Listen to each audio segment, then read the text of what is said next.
Hello बच्चों, let's see the question. Question says formic acid and acetic acid solutions have equal H concentration. If K1 upon K2 ratio of acid ionization constant is 4, then their molar concentration ratio will be. So let's solve the question. Question को solve करने के लिए जो हम की concept use करेंगे, तो की कॉन्सेप्ट है Oswald dilution law.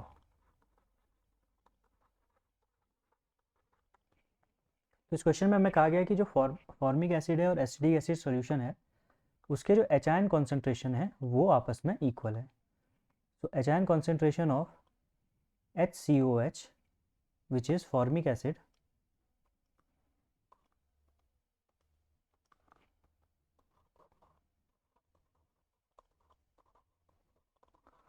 it is equals to H ion concentration of acetic acid. अब ओसवाल्ड डाइल्यूशन लॉ के हिसाब से हम एच आयन कॉन्सेंट्रेशन को लिख सकते हैं as under root K A into C.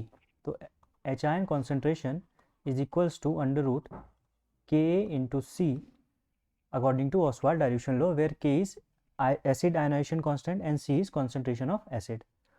Formic acid के लिए हम लिख सकते हैं under root K one into C one, क्योंकि क्वेश्चन में फॉर्मिक एसिड पहले दिया गया था, equals to root of K2 into C2 and this is for acetic acid.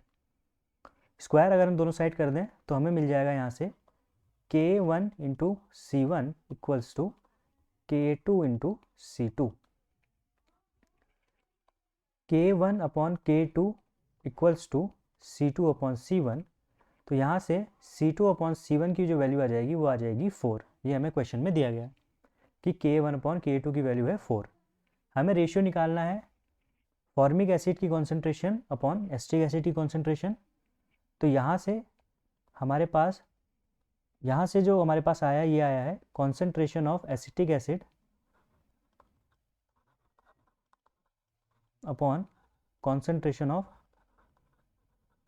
Formic acid, और हमको इसका इन्वर्स निकालना है. इसका रेसिप्रोकल हम कर देंगे तो हमें मिल जाएगा C1 upon C2 equals to 1/4 which is equals to 0.25. So the correct answer of this question will be option number B. Hope you have understood it well. Best of luck.